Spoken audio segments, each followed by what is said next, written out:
I thought it was just my grandfather's retirement party. A simple celebration at his cabin in the mountains. Family, food, maybe some embarrassing stories from his 40 years in the military. Nothing unusual.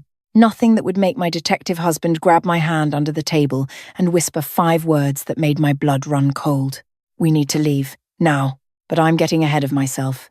Let me back up to the phone call that started everything. It was 3 days before Christmas when my Uncle David called. I almost didn't answer because we hadn't spoken in over 5 years, not since Grandpa George refused to co-sign a loan for him. The relationship had been ice cold ever since. "Emma, hey!" His voice was too cheerful, too forced. "Listen, Linda and I are throwing a surprise retirement party for your grandfather. 40 years of military service, you know. Big milestone. This Saturday at his cabin. Can you and Marcus make it?" I sat there in our kitchen, phone pressed to my ear, completely confused. A party? Grandpa never mentioned anything about a party. "That's because it's a surprise." David laughed, but it sounded hollow.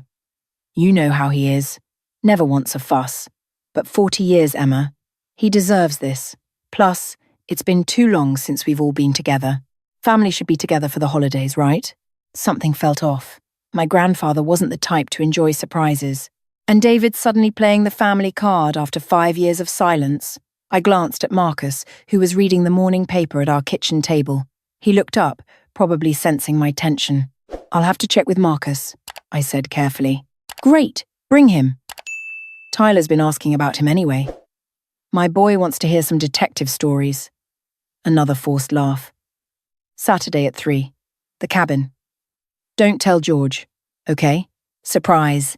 He hung up before I could respond. Marcus folded his newspaper, his dark eyes already analysing my expression.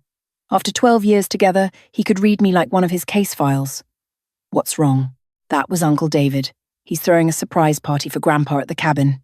This Saturday." Marcus's eyebrows went up. "David? The one who hasn't spoken to your family in 5 years?" "That's the one. And he's suddenly organising a party? For Grandpa's retirement. 40 years of service."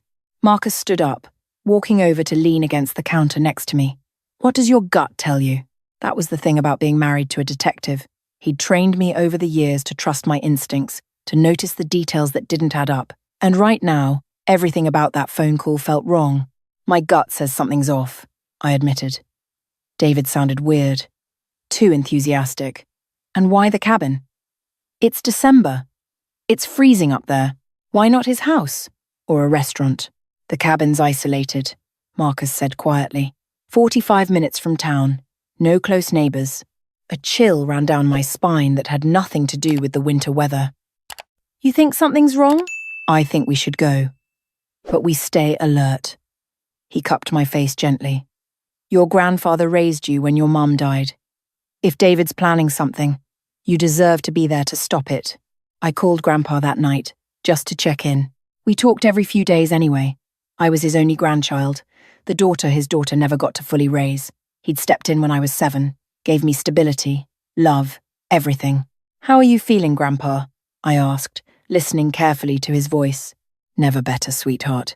Did my physical last week. Doctor said I'm in better shape than men half my age." He chuckled. That warm sound I'd grown up with. "Why? You worried about your old grandpa?" "Never," I lied. "Just checking in. Love you. Love you too, Emma girl." He sounded completely normal, sharp, aware, himself. Whatever David was planning, Grandpa didn't seem to know about it. Saturday arrived with fresh snow and temperatures in the 20s. Marcus loaded our overnight bag into his truck. "Just in case," he said. I noticed he also packed his service weapon, even though he was technically off duty. That should have been my first real warning. The drive to the cabin took an hour through winding mountain roads. Christmas music played softly on the radio, but neither of us sang along like we usually did. The tension in the truck was thick enough to cut. "What are you thinking?" I finally asked. Marcus kept his eyes on the snowy road. "I'm thinking about why someone would throw a surprise party at an isolated location during winter. I'm thinking about your uncle's gambling debts." I stiffened. "How do you know about that?" "I'm a detective, Em. After that phone call, I did some digging. David owes $70,000 to some very unpleasant people. Payment was due last month." "Oh my God." Linda was fired from her nursing home manager position 6 months ago. Ethics violations. Something about financial irregularities with residents' accounts. My nursing background immediately understood the implications. Elder financial abuse, stealing from vulnerable patients, my hands clenched in my lap. And Tyler? I asked, though I wasn't sure I wanted to know. Dropped out of college 2 years ago. No job. Living with his parents. 3 credit cards maxed out. So they all need money. Desperately. And Grandpa has his military pension, his VA benefits, and that land he inherited from his parents. Marcus glanced at me, his expression grave. Probably worth close to $500,000 altogether. The cabin appeared through the trees, smoke rising from the chimney. Several cars were already parked outside. I recognized David's SUV and what must have been Linda's sedan. Another car I didn't recognize. Marcus parked at the edge of the clearing, positioning the truck so we could leave quickly if needed. "Remember," he said, taking my hand. "We're just here for a party. Smile, laugh, but watch everything. If I say we need to go, we go. No questions. Trust me, always." We walked up to the cabin, and Tyler opened the door before we could knock. My cousin had changed since I'd last seen him. Thinner, with dark circles under his eyes, and a nervous energy that reminded me of patients going through withdrawal. "Emma, Marcus." He pulled me into an awkward hug that felt rehearsed. "So glad you could make it. Come in, come in. Grandpa's in the living room." The cabin was warm, decorated with some half-hearted Christmas decorations that looked recently purchased. Linda stood in the kitchen area, wearing a smile that didn't reach her eyes. David sat on the couch next to Grandpa, who looked off. That was my first real moment of alarm. I'd just talked to Grandpa 3 days ago, and he'd been sharp as ever. But now he seemed confused, his eyes slightly unfocused, his movements slower than normal. "Emma girl!" He smiled when he saw me, but there was something delayed about his reaction. I rushed over, kneeling beside his chair. "Grandpa, are you okay? You seem tired." "Just had some of Linda's special tea," David said quickly, gesturing to a mug on the side table. "It's chamomile and honey. Very relaxing. He's been stressed about the holidays. You know how it is." I looked at the mug. The tea was darker than chamomile should be. "Why don't you have some?" Linda called from the kitchen, already pouring another cup. "It's my grandmother's recipe. Very soothing." Marcus stepped closer to me, his hand finding the small of my back, a warning touch. I'd worked as an ER nurse for 15 years. I knew what sedatives looked like in action. The delayed responses, the unfocused eyes, the artificial calm. And I knew my grandfather. This wasn't stress. This was pharmaceutical. "Maybe later," I said, not taking the offered cup. "I'm not much of a tea drinker." Linda's smile tightened. "Of course. Marcus, you look like you could use something warm." "I'm good, thanks." His voice was polite but firm. His detective eyes were scanning the room, cataloguing everything. Tyler was filming on his phone, pointed at Grandpa. "Just getting some footage for the memory book," he explained when he noticed me looking. "You know, for posterity." "Tyler's been documenting everything," David added. "George's last Christmas before full retirement. Want to capture all the moments." Something about the way he said documenting made my skin crawl. I'd seen enough elder abuse cases in the ER to know the patterns. The isolation, the medication, the unusual interest in documenting someone's supposed decline. "Marcus, could you help me get something from the truck?" I asked, keeping my voice light and casual. "Sure, honey." We excused ourselves, walking slowly toward the door. The moment we stepped outside into the frigid air, Marcus gripped my arm. "Did you see his eyes?" I whispered urgently. "I saw. That's not chamomile tea. He was fine 3 days ago. Completely fine. This is induced." Marcus pulled out his phone, but his face darkened. "No signal. We're too far up the mountain. We need to get him out of here. We need to be smart about this. If they're drugging him, there's a reason. We need to figure out what they're planning." He looked back at the cabin. "I'm going to look around. You go back inside. Keep them distracted. If I'm not back in 10 minutes, make an excuse and come find me." I wanted to argue, wanted to just grab Grandpa and run, but Marcus was right. We needed evidence. We needed to understand the full scope of whatever this was. I went back inside, forcing a smile. Marcus forgot his phone charger. "He's grabbing it now." David barely glanced up. He was showing Grandpa some papers, pointing at different sections. "See, Dad? Right here. This just makes everything easier. You won't have to worry about bills or managing anything. I'll take care of it all. I moved closer, trying to see what the papers were, but Linda intercepted me. Emma, sweetie, why don't you help me in the kitchen? We're making Grandpa's favourite, pot roast. The kitchen was separated from the living room by a half wall, giving me a partial view of Grandpa and David. I helped Linda chop vegetables while watching my grandfather's increasingly foggy responses to David's questions. How often does he have this tea? I asked casually. Linda's knife paused for just a fraction of a second. Oh, whenever he visits. He loves it. Says it helps him sleep. When did he start having trouble sleeping? Another pause. Recently. Old age, you know. Comes with confusion, memory issues. We've noticed he's been forgetting things. I kept my voice neutral, professional. Has he seen a doctor about the memory issues? We have an appointment scheduled, but between you and me, she leaned in conspiratorially, I think it's dementia, early stages. I saw it all the time at the nursing home. The signs are all there. 3 days ago, my grandfather had recited a 20-line poem from memory during our phone call, something he'd learned in basic training 60 years ago. There was no dementia. This was a setup. That must be so hard for Uncle David, I said, playing along, taking care of everything. It is.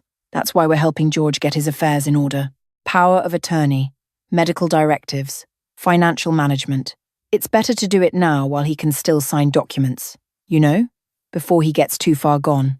And there it was, the whole picture crystallizing in my mind. They were going to drug him into incompetence, document his confusion, get him to sign over power of attorney while sedated, and take control of everything. $500,000 to solve all their financial problems. The front door opened quietly. Marcus slipped back inside, his face carefully neutral, but I saw the tension in his shoulders. He caught my eye and gave an almost imperceptible nod toward the door. Time to go. But before I could make an excuse, David stood up with the papers in his hand. Tyler, make sure you're getting this. Emma, Marcus, come witness this. George is signing his power of attorney. Family moment. Tyler immediately pointed his phone camera at Grandpa, who was staring at the papers with glassy confusion. Dad, just sign right here, David said, guiding a pen into Grandpa's hand. Remember? We talked about this. Makes everything easier. I don't. Grandpa's voice was slurred. Don't remember talking. That's the confusion talking, Linda said smoothly, walking over with another cup of tea. Here, drink this first. It'll help clear your head. Marcus moved fast. He stepped between Linda and Grandpa, his detective's authority suddenly radiating from every pore. I don't think so. David's head snapped up. Excuse me? Emma, Marcus said, not taking his eyes off David. Get your bag. We're leaving. You just got here. David's voice had lost its friendly tone. The party just started. Get your bag, Marcus repeated to me. Now. Tyler moved to block the door, phone still recording. David stood up, the papers clutched in his hand. Linda set down the teacup with a sharp click. You're being very rude, Linda said coldly. We're just trying to help George with his affairs. Are you? Marcus pulled out his badge, letting it catch the light. Because what I found in the guest bedroom tells a different story. The temperature in the room dropped 20 degrees. I don't know what you think you found, David started, but Marcus cut him off. Medical charts. A dementia diagnosis dated 2 weeks ago, except Emma talked to George 3 days ago, and he was completely lucid. Pill bottles with labels that don't match what's in them. Power of attorney documents already filled out, just waiting for a signature, and my personal favourite. He pulled out his phone, showing photos he must have taken. A calendar reminder for a notary to arrive at 8 p.m. tonight. Get out, David snarled. This is family business. Actually, this is police business. Elder abuse, fraud, possibly forgery. Marcus's voice was ice. Emma, take your grandfather. We're leaving. Tyler stepped away from the door quickly when Marcus fixed him with a stare that had probably broken hardened criminals. I rushed to Grandpa, helping him stand. He leaned heavily on me, the drugs making him unsteady.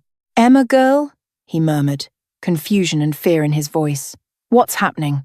We're going home, Grandpa. You're safe now. David grabbed my arm. You can't just take him. He's confused, he needs help. Marcus's hand clamped down on David's wrist with professional precision. Touch her again and you'll be arrested for assault on top of everything else. Let go. Now. David released me, his face flushed with anger and fear. Linda was crying, real tears of desperation. Tyler had stopped recording, looking young and terrified. We got Grandpa to Marcus's truck, me supporting most of his weight. Once inside, Marcus locked the doors immediately and handed me his phone. There's no signal here, but the moment we get down the mountain, call 911. Tell them everything. My hands were shaking so badly I could barely hold the phone. What did you find in that bedroom? Marcus started the truck, pulling away quickly before they could try to stop us. Everything. The forged medical diagnosis from a fake doctor, bottles labelled as blood pressure medication that are actually sedatives, power of attorney documents, will changes, financial transfer papers, a notary's card with a crossed-out license number. They had this whole thing planned out. I looked back at Grandpa, who had slumped against the window, still drowsy from whatever they'd given him. Tears burned my eyes. How could they? He's family. 70,000 in gambling debts makes people desperate. Marcus's jaw was tight. And Linda has a history of this. I found newspaper clippings in the bedroom. She did this before at the nursing home, convinced an elderly resident to sign over her house. Only got caught because the woman's son was a lawyer. The drive down the mountain felt endless. The moment Marcus's phone showed signal, I called 911 with shaking hands. 911. What's your emergency? My name is Emma Walsh. I'm a nurse. I'm with my grandfather, George Mitchell, who's been drugged against his will by family members attempting to commit elder fraud. We need police and an ambulance. The dispatcher kept me on the line as Marcus drove straight to the local hospital. By the time we pulled up to the ER, Grandpa was more alert, the effects wearing off, but still confused and frightened. I don't understand, he kept saying as I helped him into a wheelchair. Why would David do this? What's happening? We're going to figure it out, Grandpa. I promise. The ER staff knew me from when I used to work there during college. They took Grandpa back immediately, drawing blood to confirm what drugs were in his system. Marcus was on the phone with his precinct, explaining the situation to his captain. 2 hours later, we sat in a quiet hospital room while Grandpa slept off the sedatives. The toxicology report confirmed what we already knew. Lorazepam and diphenhydramine, both in doses high enough to cause significant cognitive impairment in an elderly person. They were drugging him, I said, staring at the report, probably for weeks, making him seem confused so they could claim dementia. Marcus put his arm around me. The police are at the cabin now. They'll get everything. How did you know to look in the guest bedroom? Tyler's phone. When he was documenting, I saw he had calendar alerts. One said, guest room, keep door closed. If you need to keep a door closed at a family party, there's something you don't want people to see. I leaned into him, exhausted and grateful. You saved him. We saved him. You knew something was wrong the moment you saw him. Grandpa stirred, his eyes opening and focusing on us, with his usual sharpness returning. Emma, girl. I rushed to his side. I'm here, Grandpa. Did I hear right? Was David trying to? He couldn't finish the sentence, the betrayal too painful. Yeah, but he didn't succeed. You're safe now. His weathered hand gripped mine. I knew something was wrong. Past few weeks, I'd wake up feeling foggy, couldn't remember parts of my day. Found pills in my coffee once. I started documenting everything, wrote it all down in my journal, hid it in my veteran's photo album. I was going to call you next week, but David insisted on this party. You knew? Marcus asked. Suspected. But David's my son. I wanted to believe I was wrong. Tears rolled down his weathered cheeks. How could he do this? For money? I didn't have an answer that would make it hurt less. The police arrested David, Linda, and Tyler that night. The evidence was overwhelming. The fake medical records, the drugs, the fraudulent documents, the notary they'd hired, who turned out to have a suspended license and a history of participating in elder fraud schemes, David's gambling debts, Linda's previous ethics violations, Tyler's financial desperation. It all came out during the investigation. They'd planned everything meticulously, from isolating Grandpa at the cabin to having Tyler film proof of his incompetence to use if anyone questioned the power of attorney later. The DA charged them with multiple counts: elder abuse, fraud, attempted forgery, conspiracy, and illegal detention. Linda faced additional charges related to her previous nursing home case that the investigation reopened. Grandpa moved in with Marcus and me while the legal process played out. His journal proved crucial evidence, showing he'd documented every instance of feeling off, every unexplained drowsy spell, every time he'd found pills hidden in his food or drinks. He'd been protecting himself even while his own son was drugging him. 6 months later, David was sentenced to 7 years in federal prison. Linda got 9, with additional time for the nursing home case. Tyler received probation as part of a plea deal where he testified against his parents, but he'd have to live with knowing he'd participated in trying to rob his own grandfather. Grandpa never went back to the cabin. Too many bad memories. Instead, he used some of his money to start a foundation for elder abuse prevention and awareness, partnering with local police departments to train officers on recognizing the signs. I went with him to the first training session he conducted. Watching him turn his trauma into something that could help others, seeing him teach younger officers the red flags he'd learned the hard way, it was healing for both of us. Watch for sudden isolation, he told a room full of attentive police officers. Family members who appear overly controlling. Unexplained medications. Documents being signed when the elderly person seems confused or drowsy. And most importantly, listen to your instincts. If something feels wrong, investigate. Marcus squeezed my hand during Grandpa's speech. We'd learned that lesson ourselves. Trust your gut. Pay attention to the details that don't add up. Situational awareness isn't just useful, it's essential. It can save lives. That night, back at our house, Grandpa sat with us in the living room, sharp and present, and himself. I never thanked you properly, he said. You saved my life, my freedom, everything. You saved yourself, I corrected. You knew something was wrong and you documented it.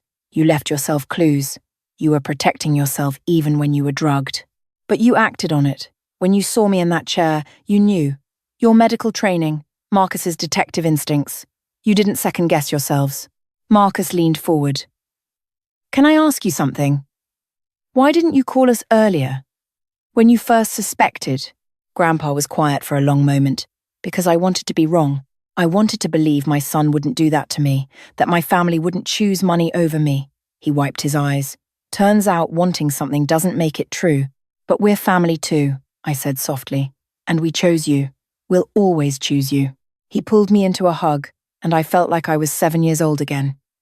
Being held by the man who'd given me everything when I'd lost my mother.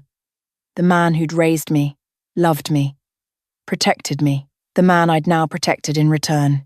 The foundation grew over the following year. Grandpa spoke at senior centers, trained healthcare workers, partnered with financial institutions to create safeguards against elder fraud. He turned his pain into purpose, his experience into education, and every time someone told him they'd recognized the signs of abuse because of his foundation's work. Every time a family called to say they'd protected their loved one because of what they'd learned, he'd smile and say the same thing. Trust your instincts, watch for the red flags, and never be afraid to act when something feels wrong. That's what saved me. That's what can save others. Sometimes I still think about that phone call from Uncle David, the too cheerful voice inviting us to a party at an isolated cabin.